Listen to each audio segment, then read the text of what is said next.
Yoruba Kingdom TV presents a history of the Yoruba people by Stephen Akintoye Adeban. Chapter 3. Before Odudwa, Ife in the 9th to 10th century. All available evidence indicates that by about the beginning of the 10th century, each settlement in the Ife group had attained very high levels of economic, political, religious and social complexity, and that the group as a whole was poised for major transformational change. When that change came, it was so great that historians today are generally agreed that it amounted to a revolution which not only transformed Ife but triggered a movement of profound change and transformation for the whole of Yoruba land. Much is known today about the great developments in Ife in about the 10th century AD. It is also known that by about the 11th century those developments had lifted Ife above every other Yoruba community in every sphere of human culture. The generality of Yoruba people then and after, awed by the image of Ife, transformed that city in their thoughts and folklore into a place of myth, mystery and legend. Ife became the first place that God created in the world, and the source of all earthly existence. For the Yoruba, Ife was Ondaye, the place of creation, Ororun, the source of life, Ibioju Tnmowa, the place from where the sun, or enlightenment, rises. It was generally believed that Ife was so close to heaven that one could meet one's departed forebears in its streets, and that in some hidden shrine in Ife could be found the gate to heaven. The gods that watched over the Yoruba race were believed to have their primary abodes in Ife. In later centuries, when communities in other parts of Yoruba land rose above Ife to greater heights of political and military power, the consensus and convention lived on that Ife's territory was inviolate to all Yoruba people, because to assault the Ife kingdom was to upset the supernatural guarantees that sustained order in the world. When, in the late 19th century, Ife was destroyed in war and lay in ruins, the oracles warned gravely from all corners of Yorubaland that the Yoruba country would never know peace until Ife had been resettled and accorded the respect and honor due to it. Yet Ife's early greatness did not have its root in the mysterious and mythical, but in the concatenation of advantageous earthly circumstances. The present chapter will attempt to describe the economic and other developments in the Ilu at Ife in about the 9th or 10th century. The story of the revolution which followed upon those developments will be the subject of the next chapter. As pointed out in previous chapters, then, we have the suggestion that there were 13 settlements in the Ilu in the Ife Bowl by the 9th or 10th century: Omologan, Parakan, Okoja, Aloran, Oden, Idita, Aloromu, Owinran, Okeawo, Ijigbe, Araye, Imajubi, and Edo. However, it is important to note that there have also come down to us a few other important names not included in this list of 13. These include Itayemu, Ilara, Oranobaradu and Idio. Also, some of the bigger settlements among the 13 had quarters that were quite substantial in their own right, whose names keep showing up as separate settlements, a fact which tends to introduce some confusion into our attempts to ascertain the list of settlements. Finally, once the revolution commenced, the events occasioned by it were violent, tumultuous and long drawn out, and they caused the destruction of many settlements and the temporary emergence of others. The fact that the names of these settlements tossed about in the whirlwind of events also keep occurring in the traditions tends to add much to our difficulties. The consequence of all this is that, in the present state of our knowledge, our list of the 10th century Ife settlements is no more than tentative. 58. All that we can definitively say, therefore, is that by the 10th century, there were many settlements dotting the area of the Ife Bowl, an area with a diameter of about 20 kilometers, 12.5 miles. Izola, Olamola has made efforts to identify the locations of the better known of the settlements.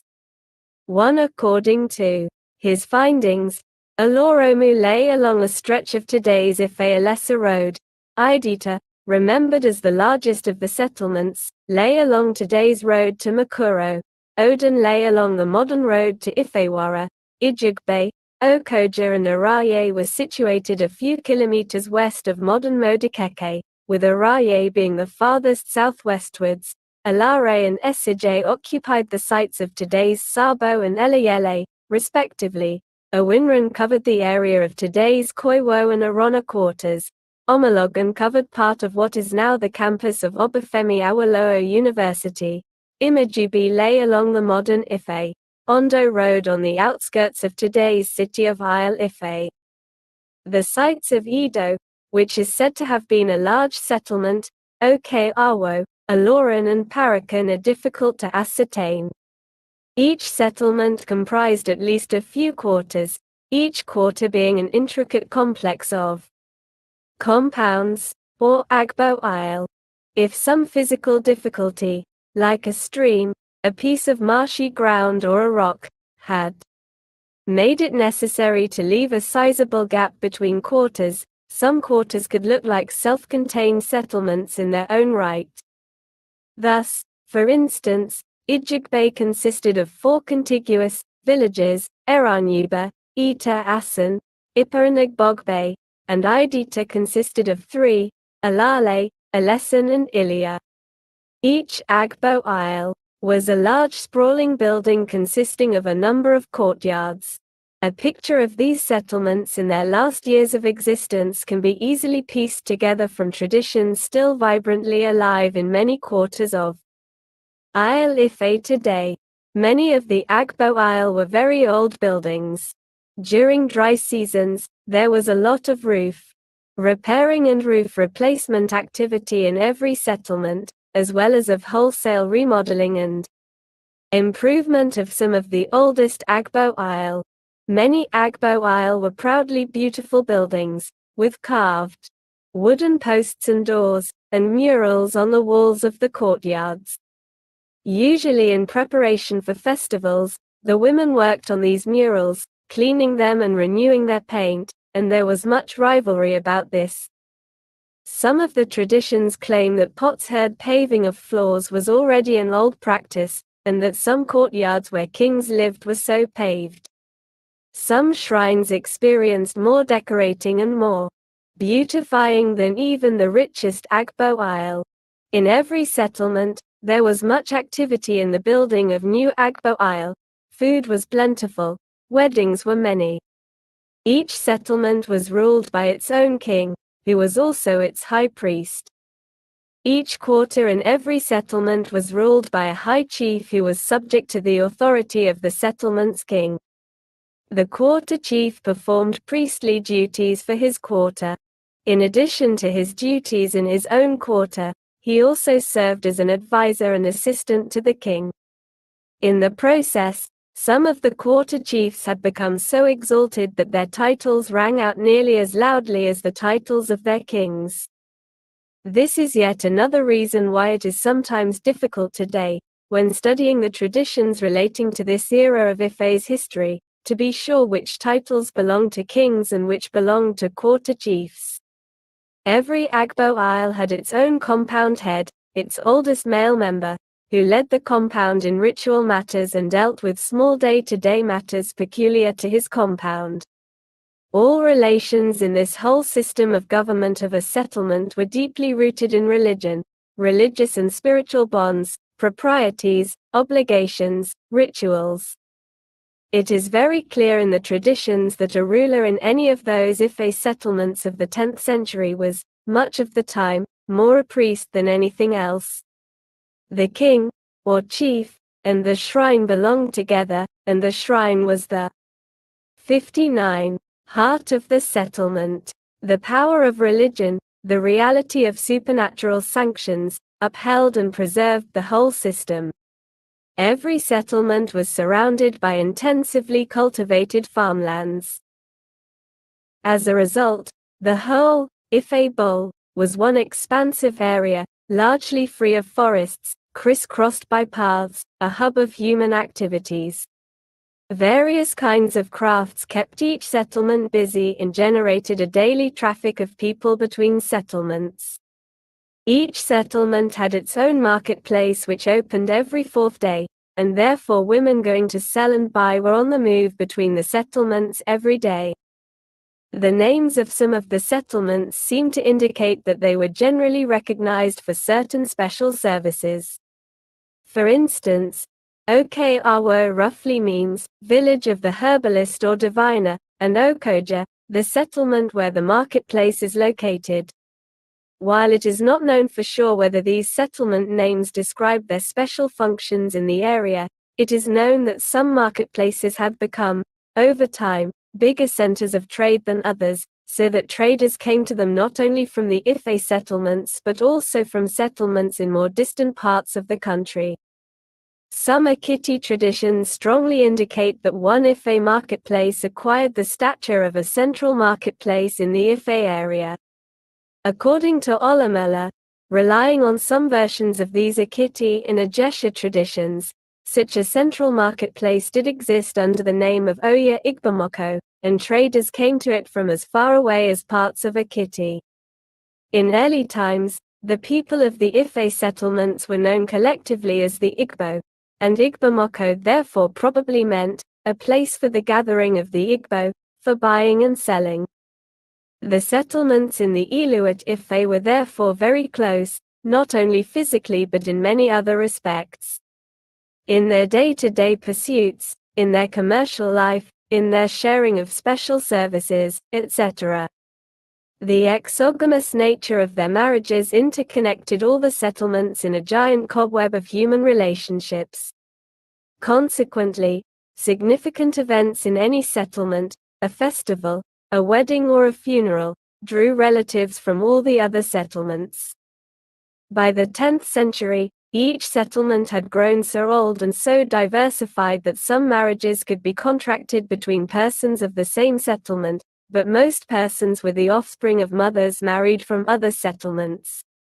Some farmlands happened to be more desirable than others, because they were known to receive more rains usually, because they drained better, or because particular crops were known to do especially well on them.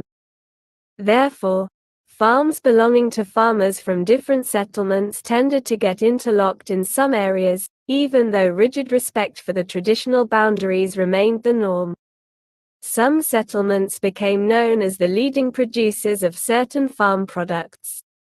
For instance, Ijigbe became generally recognized as the leader in the production of yams, which means that Ijigbe regularly produced large quantities of yam surpluses for sale. The other settlements generally believed that Ijigbe's success with yam cultivation was the result of a special favor from its protector god, but the cause, probably, was that Ijigbe's part of the farmlands was more suitable for certain types of yams. All the settlements also accepted the god of Ijigbe as the special giver of rains, the god to make sacrifices to for better rains for the farms, hence, the saying, if the rains fail, make sacrifices to the god of Ijigbe. In consequence, Ijigbe acquired some special prestige among the settlements. Progressively too, long-distance trade was becoming a major factor in the Ife group of settlements by the 10th century. Reference has been made to the traditions of parts of eastern Yorubaland concerning traders. 60. From those parts to Ife markets. The same traditions have it that the reason for the increase in this long-distance trade to the Ife area was that Ife was the only place to procure certain foreign, exotic, goods in the earliest times. In an article first published in the Journal of the Historical Society of Nigeria in 1979, 2 Robin Horton looks at the agricultural, commercial, and industrial sectors of the economy of Ife by the 9th century, and concludes that by that date Ife's economy generally was experiencing great expansion. As indicated in Paul Ozan's article earlier referred to, the Ife farmlands were mostly very fertile, received adequate rains in the rainy season, were mostly well drained, and were not prone to catastrophic erosion. These conditions provided the base for successful farming from the earliest history of the Ife settlements. That the settlements took good advantage of them and accorded agriculture the highest priority is shown in their traditions. Thus, we have the traditions relating to Arisateko, who is said to have been the hero, or god, who brought yam from heaven, a tradition which, most probably, suggests that some species of yams were domesticated in the Ife farmlands. Another version of the Arisateko traditions, however, has it that Arisateko was one of the most prominent people in the revolution that occurred in the 10th century, a strong man who resisted Adudwa very successfully for some time. We can be sure that this means that big farmers were heroes in the settlements, and that farming was a very prestigious occupation there by the 9th century. This would seem to be confirmed by the traditions, earlier referred to, that Yktv enjoyed special prestige as a settlement because it produced rich surpluses of yams. Also, the cultivation of the kalanut appears to belong to early times, and this crop seems to have become a very important one in the economy of the Ife area by the 9th century. The same appears to be true of the type of kola known as arogbo, Kola garcinia. By the 9th century, before Adudwa, Ife was already a major producer of oil palm products, palm oil, palm kernel oil, palm wine, etc., as well as of the raffia palm, Raffia vinifera, mostly palm wine. As will be related later in this chapter, Obatala, Adudwa's most important opponent, was much given to these wines. By the 9th century, then, Ife was a center of very prosperous agriculture. Such healthy agricultural production stimulated the growth of population. The traditions to the effect that new Agbo Isle were always being built in all the Ife settlements by the beginning of the Adudwa Revolution testified to the growth of population, which, in turn, supplied more labor for agricultural production. Also, and very importantly, the production of surpluses in agriculture created a strong base for the growth of trade, both local and long-distance trade. For the early development of trade across the Niger with the West African savanna, and beyond, through the Sahara to the Mediterranean world, Ife occupied a particularly advantageous location. Directly south of the point at which the valley of the Niger describes a southward bend, the West African tropical forests also bulged northwards, so that a route from the Niger bend to this forest bulge provided the shortest connection from the Niger to the forests for the exchange of savanna and forest products. Ife lay in the middle of this forest bulge, making it a natural terminus of the earliest central north-south route in this region of West Africa. This made Ife the earliest center of the north-south trade in the Yoruba forests and established it as the earliest great commercial center south of the Niger. The trade stimulated the production of some goods and the gathering to Ife of others. The interaction of production surpluses and trade established the foundations of wealth. Ife thus, 61, began the journey into greatness economic, cultural and political much earlier than the rest of Yorubaland. Other routes developed to connect this central route to other regions of West Africa. One such route pointed northwestwards to connect with the ancient city of Gao on the Upper Niger, a city that by the 9th century was already a considerable center for the riverine trade as well as a terminus on trans-Saharan routes, and was later to become the capital city of the Songhai Empire. That a route such as this was already a factor in the Borgu and Yoruba region by the 9th century is, according to Robin Horton, indicated by a number of traditions and cultural evidence. Another route seems to have pointed southwestwards, connecting in the Ijebu forests with an ancient lagoon trade running east-west. The T-point junction of the two routes developed to become the commercial city of Ijebu Ode.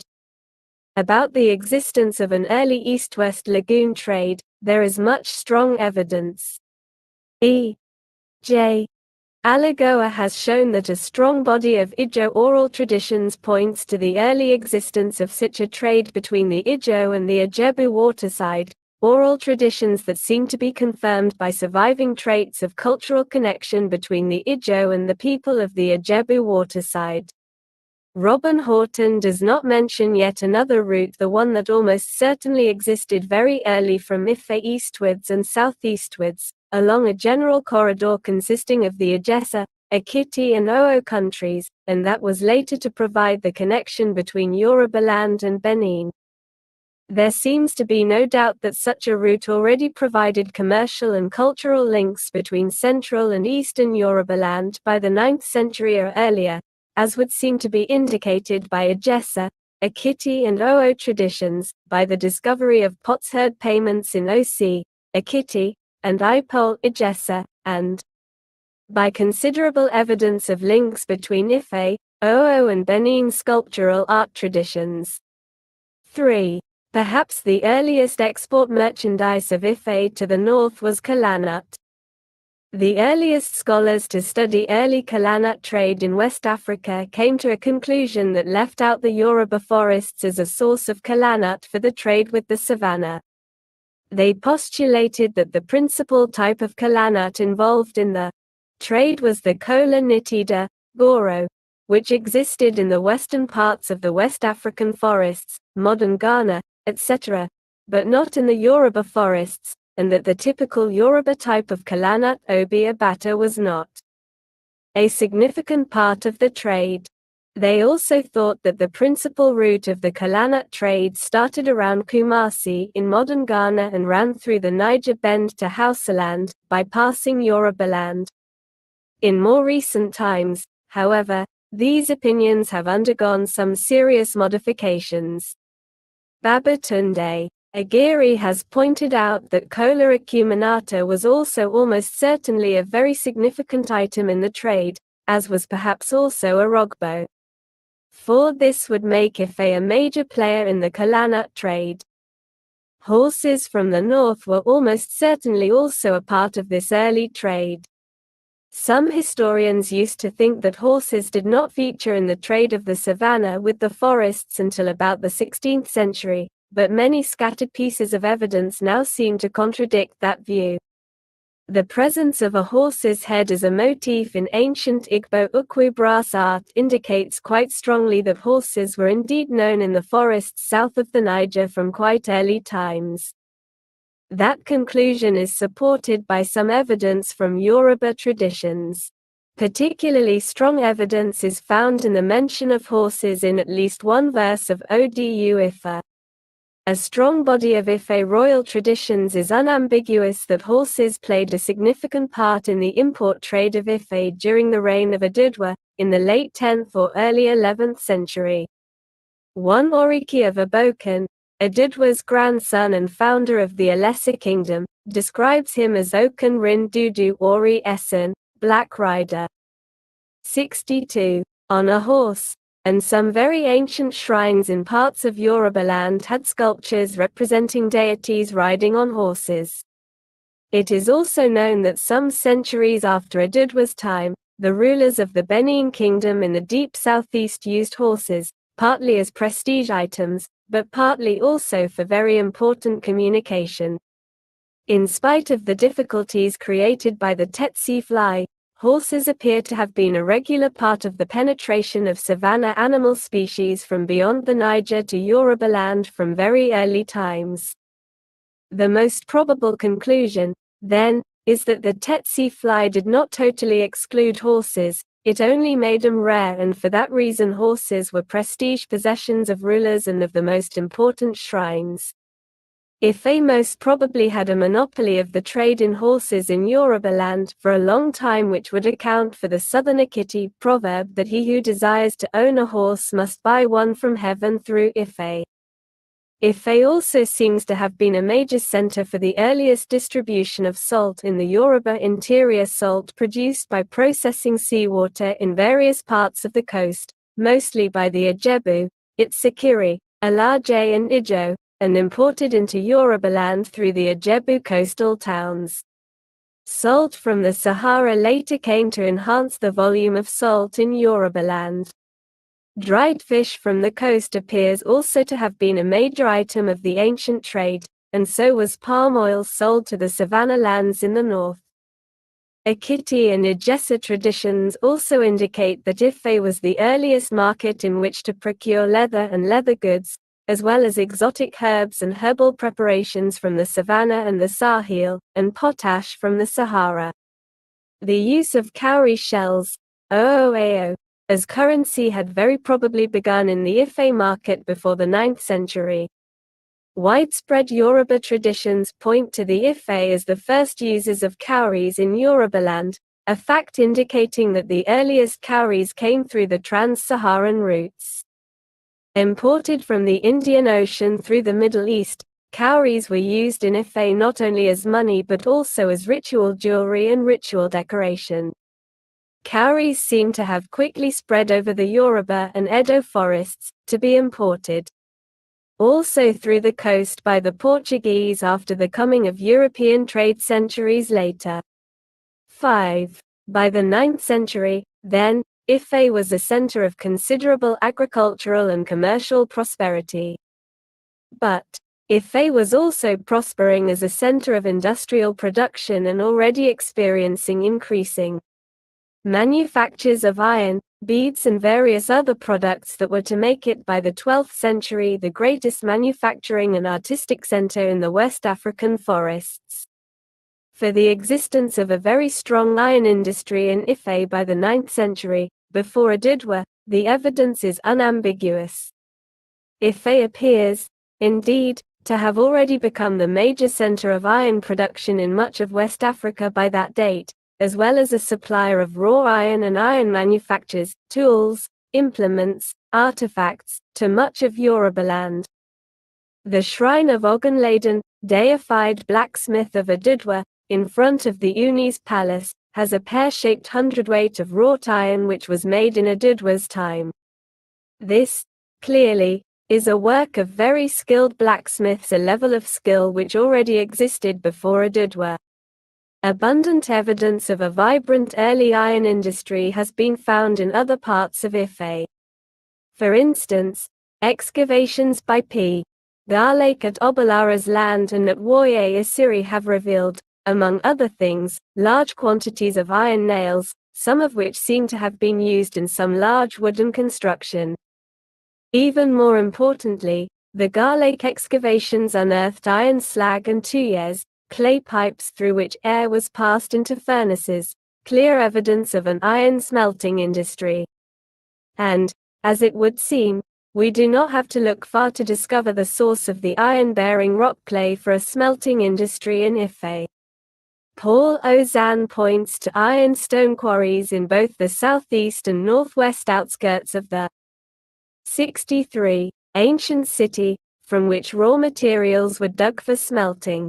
6. Long before Adidwa then, Ife had an iron smelting industry and many blacksmiths' workshops producing a large variety of iron goods in quantity.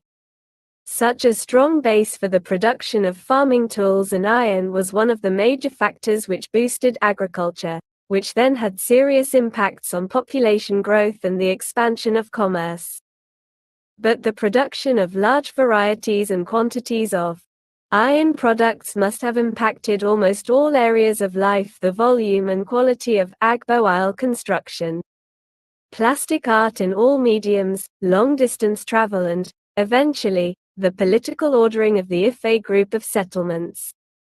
Ife also had a growing industry in bead production. In later years, under Adidwa and his successors as kings of Ife, this bead industry was to grow into a very major source of wealth for Ife people, but its beginnings belong to earlier times than Adidwa's. The two types of beads produced in Ife were the blue, dichroic glass beads known as segi, and the red tubular type known as ian. Concerning the source of the raw materials for Ife's bead industry, there has been some debate among scholars. Some believe that Ife bead makers did not get their raw glass by smelting original raw materials such as potash and silica, both found in ashes and sand, but by remelting glass from glass products imported from medieval Europe through the trans-Saharan trade routes. In support of this view, some evidence exists of such remelted imported glass in some of the Ife beads. However, other scholars have pointed to equally conclusive evidence of original smelting of glass in Ife, as indicated by the findings of some archaeological excavations in the city. It is important also that some Ife traditions have it that iron smelting and glass smelting generally went together as twin pursuits. What most probably happened, then, is that in the high heat processes of iron smelting, or perhaps even pot firing, the exposure of potassium-rich wood ash, together with silica in ordinary sand, to very high heats, yielded Ife's earliest quantities of raw glass. Thereafter, facilities were established for regular smelting of glass for the production of beads. Then, a long time later, under Adidwa and his successors, when the bead industry became very large, bead producers began to melt any glass to augment the raw glass from the smelters. Ife was an exporter of some beads before Adidwa, through Ijebu traders to the coasts of West Africa, and through other traders to the Niger and beyond, especially to the Nupe country. With the coming of European trade in later centuries, European traders bought a type of bead called akori in the Alada area and resold it on the Gold Coast.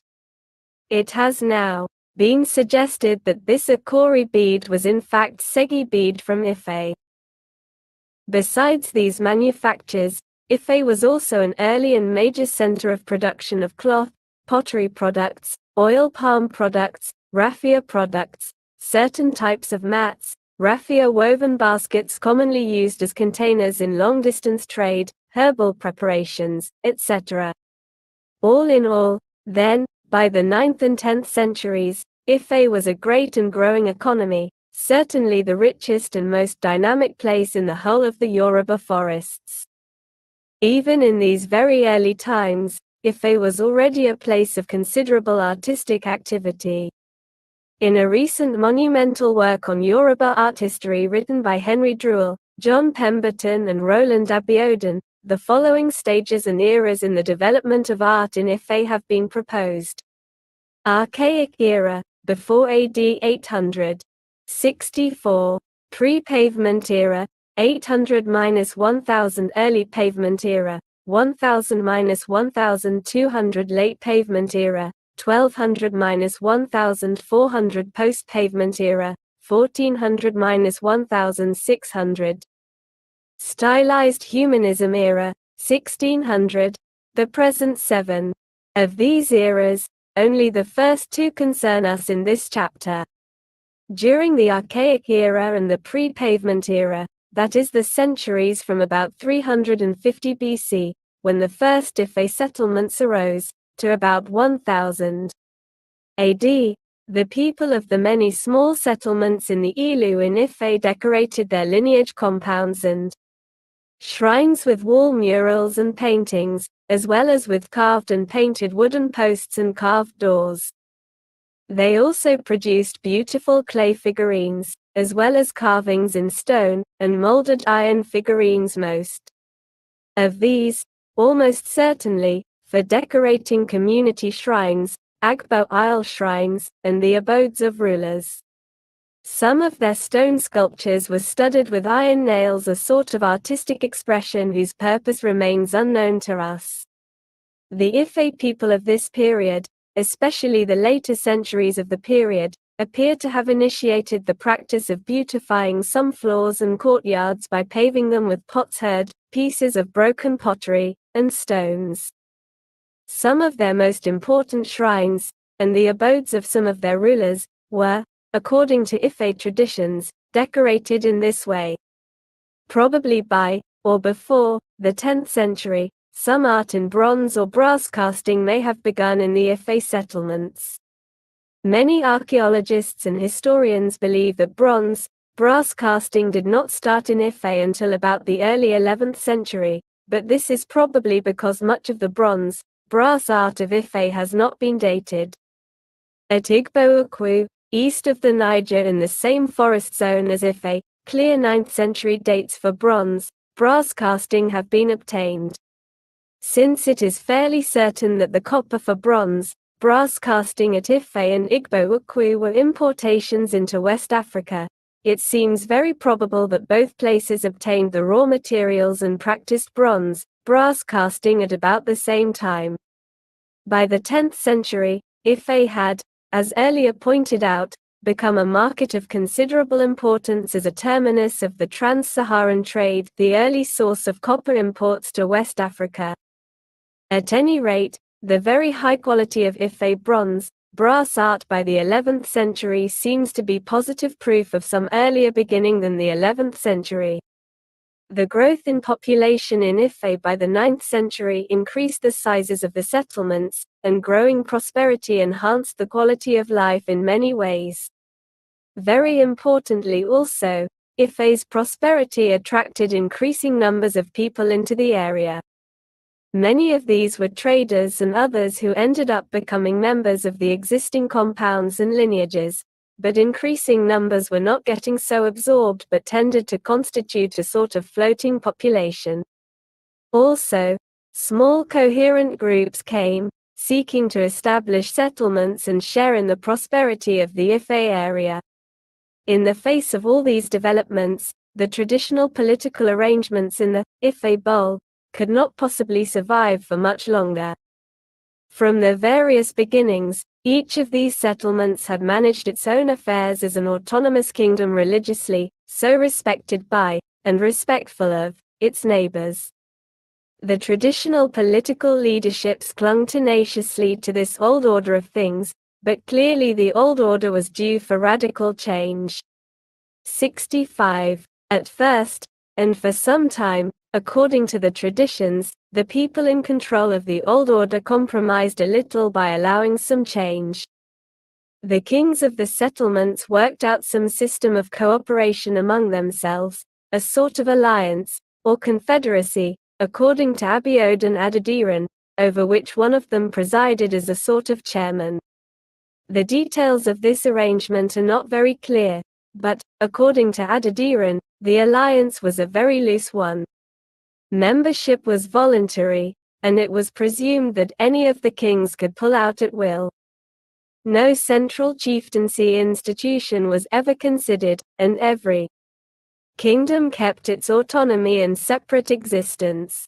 Apparently, there developed some increased collaboration in ritual matters, allowing the chairman to call for, and preside over, joint sacrifices to the gods for the common welfare of all the settlements.